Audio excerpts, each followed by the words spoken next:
Welcome to the Technical University of Denmark. My name is Ole Fanker. On behalf of ASHRAE, I have the privilege to welcome our special guest, which is Paul B. Christensen, who was president of the American Society of Refrigerating Engineers back in 1951. We appreciate very much that he has come all the way in here to Copenhagen so that we can take this interview where he will inform us about all his experience and memories from his time, his long career as a professional engineer and his long activities inside the American Society of Refrigerating Engineers, which was one of the predecessor societies to ASHRAE. He is now retired and is living in another part of Denmark than Copenhagen, and he is 88 years, and he has taken the time to come here by train, 3 hours train ride, for this interview, and we're very grateful to you that you took this long trip and the opportunity to come in here and share your experiences with you. Your name is Paul Christensen. That sounds very Danish, and maybe you could tell a little bit about your background. All right. Yeah, my father was named Jørgen Christian Valdemar Christensen, and he graduated from what was then called the Polytechnic Læreanstalt in Copenhagen, which is now, I don't remember. That's the Technical University of Denmark. That's where we are now. The Technical University of Denmark, the same. He graduated here in 1900 or 1901, I'm not sure which. And he came to the United States immediately after coming out of school and had a job there for a while. Then he came back to Denmark for a while, and he worked for the railroads in New York. But when he came back here, he and one of his classmates decided they would start a business, which was a blueprint business. But after a while, he decided he wanted to be an engineer and not just a blueprint maker. So he decided to give that up and go back to the United States. In the meantime, he had met my mother here, who's also Danish, and they were married in 1909 and went immediately back to the United States. And I was born in 1910. And my father was a civil engineer, and he worked for railroads, did a lot of bridge work and a lot of railroad work. That was during the expansion of the railways in North America. Yeah, the expansion of the railroads in America. And he told me at that time that all the graduating students with him talked a lot about building a bridge over Storebelt. Okay, that was the dream. That was their dream. He never lived to see it come to fruition, but now, next Sunday, you're going to open up the bridge now. Sure, that's... It's a shame you couldn't see it. Well, to everybody, I should say that this Storebelt's bridge has been a dream for a long time, for more than 100 years, and it's the second largest suspension bridge in the world to be inaugurated next week. And next week means the 14th of June, 1998. Yeah, that's right. So what happened afterwards with your father as an engineer? Well, my father had several jobs with the different railroads and building bridges and laying out railroad tracks and that kind of thing. And the last job he had was in Cincinnati, Ohio, where they were going to build a new railroad passenger station. there were 5 railroads that came into Cincinnati, and they all had their own stations. So they formed the 5 railroads, put their money together, and formed the Cincinnati Union Terminal Company. And they designed a beautiful building there. They had an architect who did the architectural work, but he was involved with all the bridges and the railroads, track layouts and that sort of stuff. And I went to school. During that time, I went to school at Stevens Institute of Technology in Hoboken, New Jersey. I graduated in 1931, and my father came to see me graduate on a Saturday, and we went down to the Jersey coast to have a little vacation. And unfortunately, Monday morning, he died. Oh, that was very sad. Only 51 years old. But fortunately for me, it was the tail end of the Depression in the United States, and there weren't many jobs available for engineers. But they were just beginning to form the mechanical department at the terminal company, and he had gotten me a job in the mechanical department of the Cincinnati Union Terminal.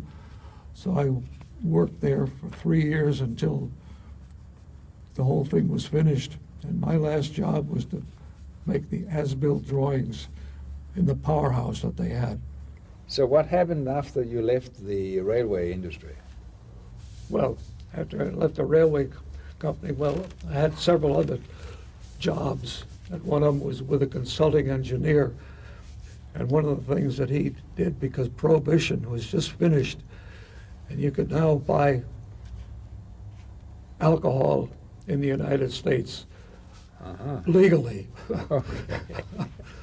And he designed a distillery for his friend, and he had several other kinds of jobs. And one of the jobs I know that I had made drawings for were a heating system for the nuns in a monastery across the river from Cincinnati. Okay, so that was your first job. Yeah, that was the first one of the first legal distilleries, Yeah, and heating in a monastery for the Yeah, nuns. that's Okay. right. Okay, that was your start to the HVAC industry. So then, suddenly, I got a call from a man who was the chief engineer of the Kroger Grocery and Baking Company in Cincinnati. And that was the headquarters of a large chain of supermarkets. They had supermarkets, well, they were not real supermarkets, but markets all over the middle part of the United States. It was the 3rd largest chain in the United States at that time. And he asked me if I could come and work for them, because he said if I was as smart as my father had been, I might be pretty good for him. Okay. So I took the job. I knew very little about refrigeration, but I had to begin to learn something about it. It was arranging to have different kind of buying the right size equipment for the contractors who were going to install a refrigeration in the various markets around town. And then that developed in later that we also built extra large rooms where I remember one was they call it banana ripening room. We had to put a whole carload of bananas in a room and warm them up for a while and then cool it down. And there was a refrigeration involved with that. But one of the first trips that I had about the store refrigeration was, before I knew very much about it, I had a little book from one of the vendors that told me a lot about various kinds of equipment you had. And when I got down to the branch there, they took me out to show what their problems were. And fortunately, what I had read was enough to allow me to tell them what to do to correct it. Okay. So I was very lucky. Okay. And I kept on working for them for quite a few years. And it was while I was working for them that I became a member of ASRE. We didn't have a chapter in Cincinnati, but there were several other men in Cincinnati who were also members of ASRE. Now we are in the mid-1930s? 1935 this was. Okay. And in 1937, David Fisk, who was the executive secretary at that time of ASRE, came to Cincinnati, and we decided to have a chapter of ASRE there in Cincinnati. So we formed a chapter in Cincinnati in 1937. And I kept working for the Kroger Company all that time until in 1940, suddenly there was an outfit, a cold storage warehouse company in New York City that needed a new engineer because the old engineer was going to resign. He was going to be pensioned off.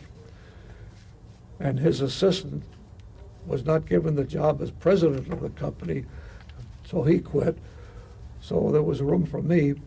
And David Fisk, fortunately, remembered me and told the new president of the warehouse company that maybe I could fill the bill.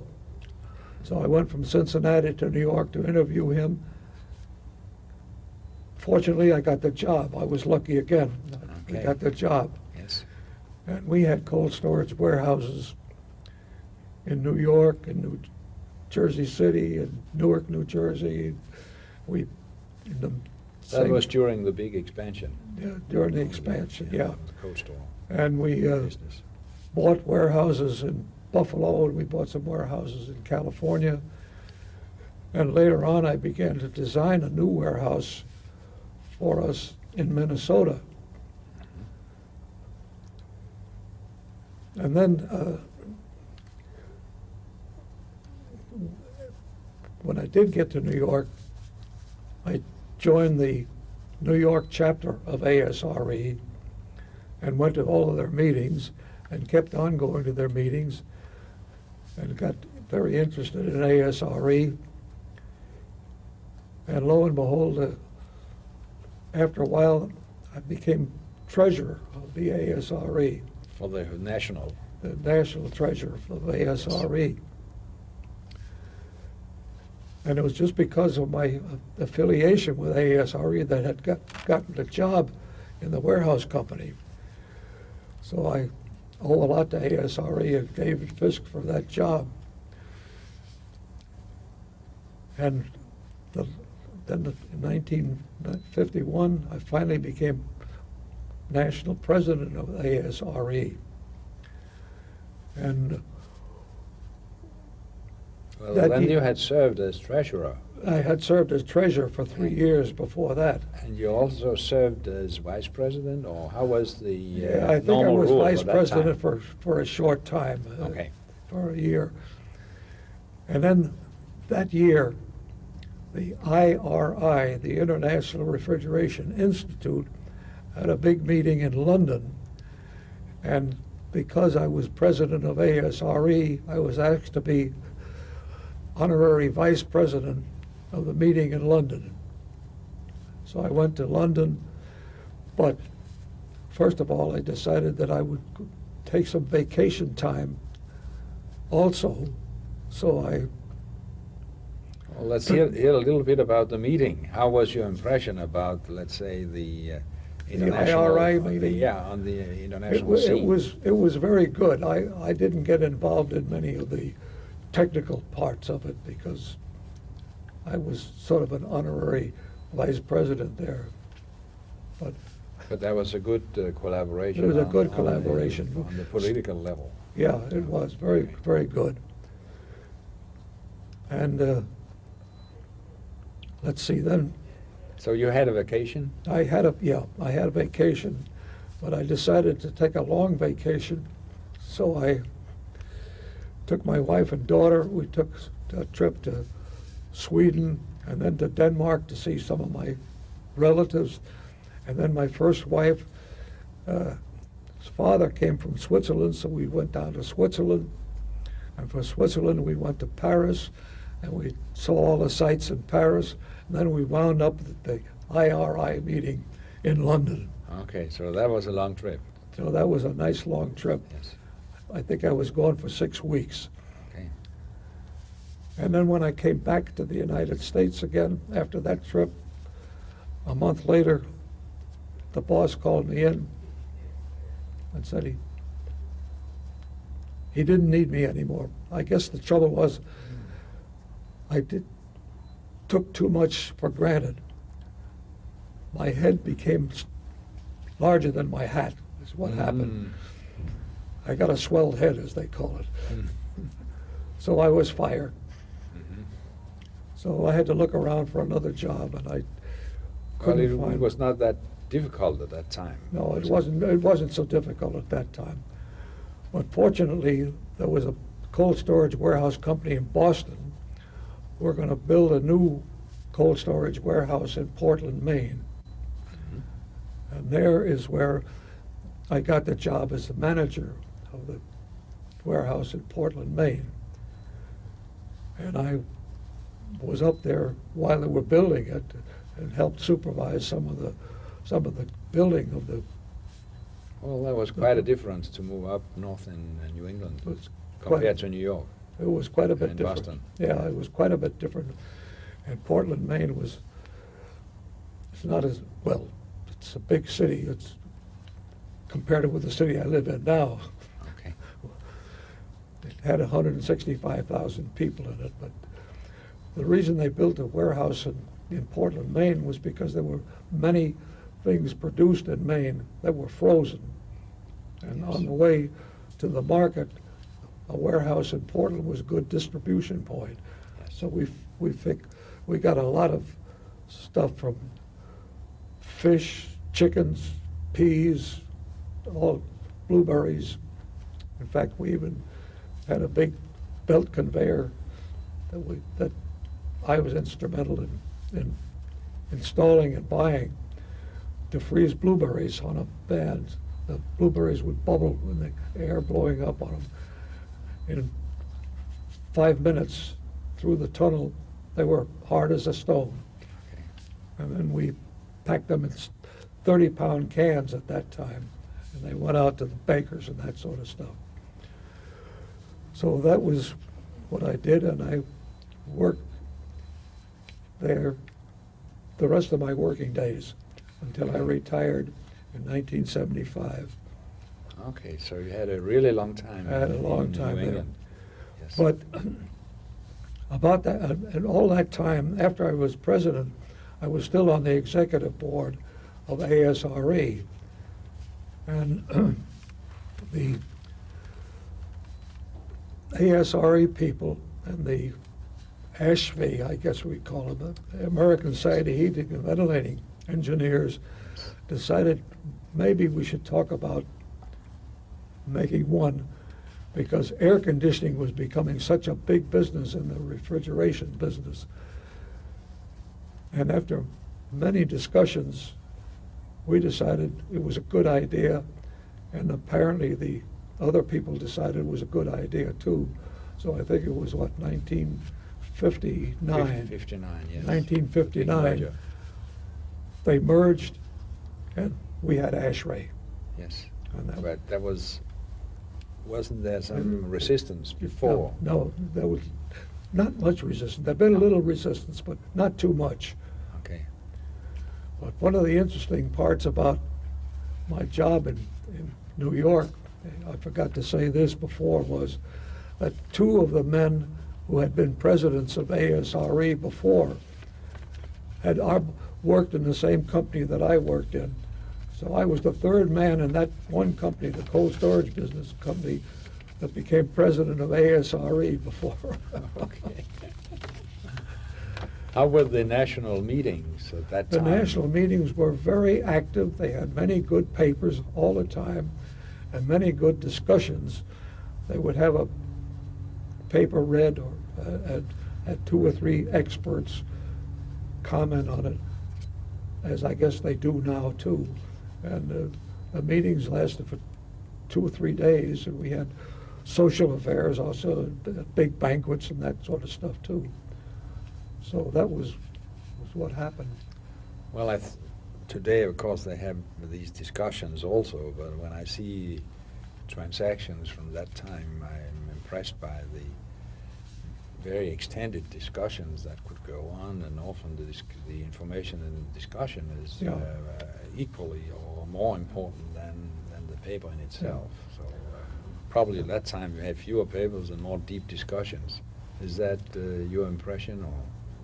Well, yeah, I think so.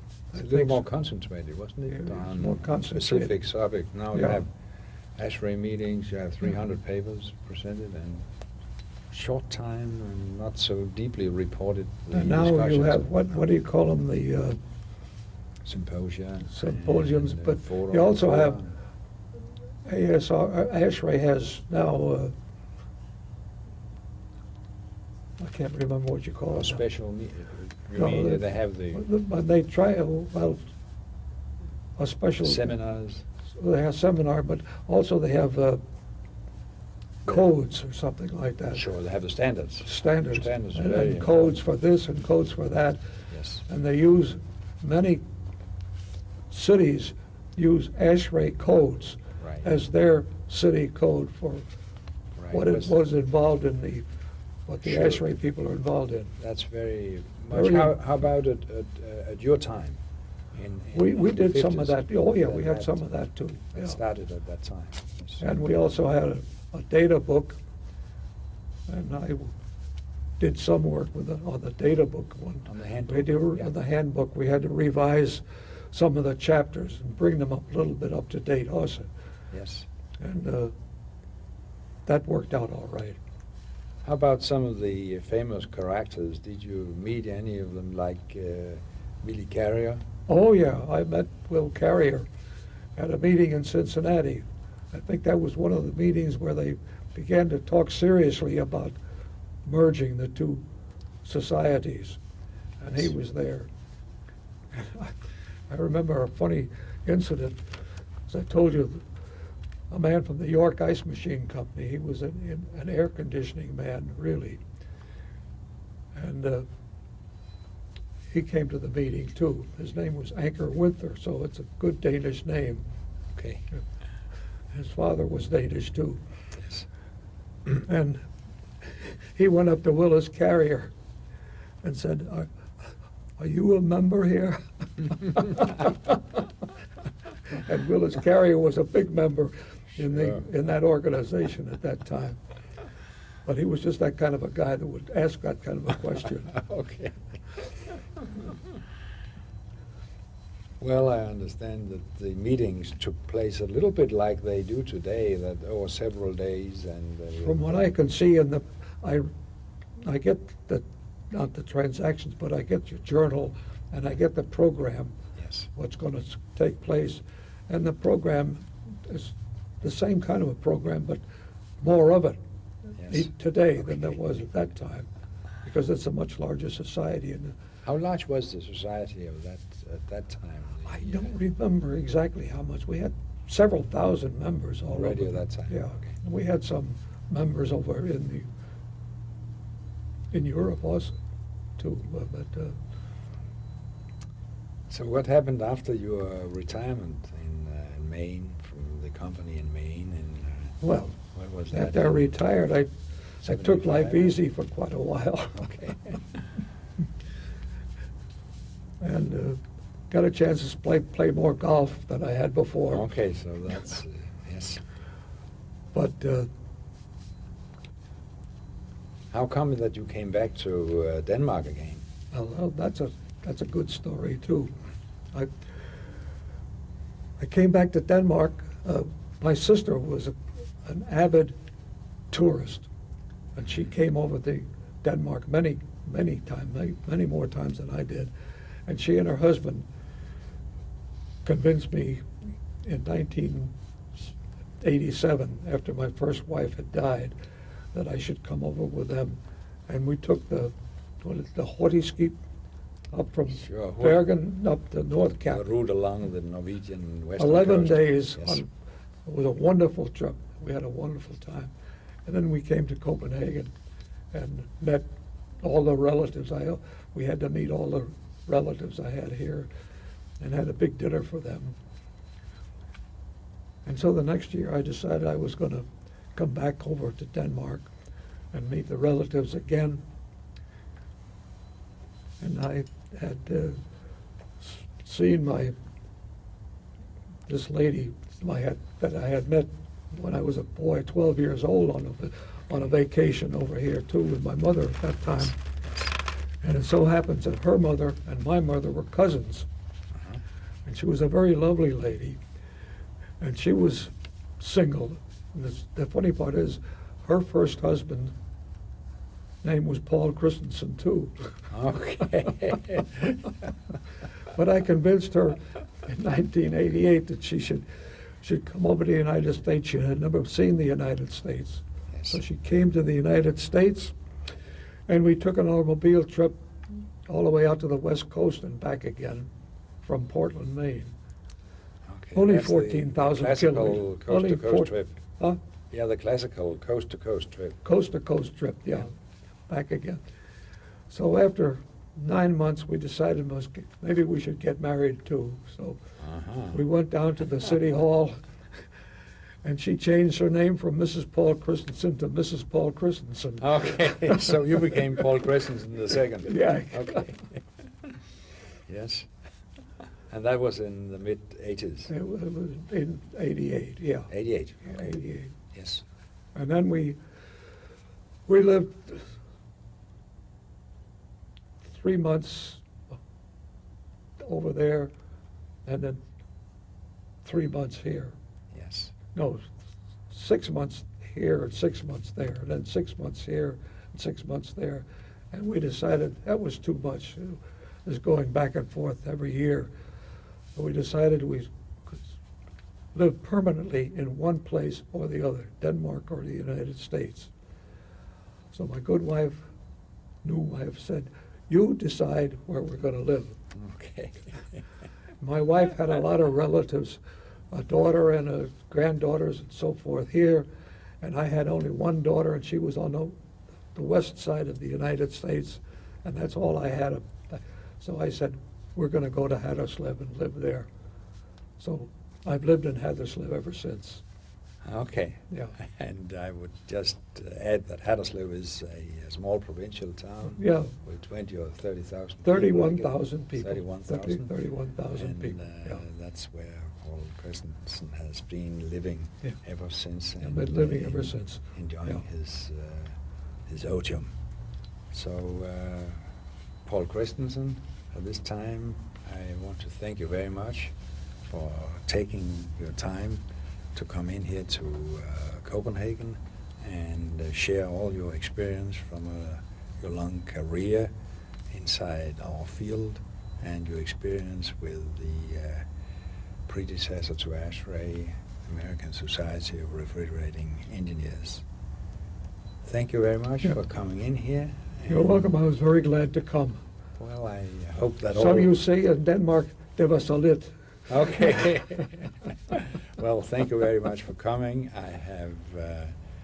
I hope that you have enjoyed watching this interview and enjoyed it equally much as I have making the interview with Paul Christensen. Thank you very much. You're welcome.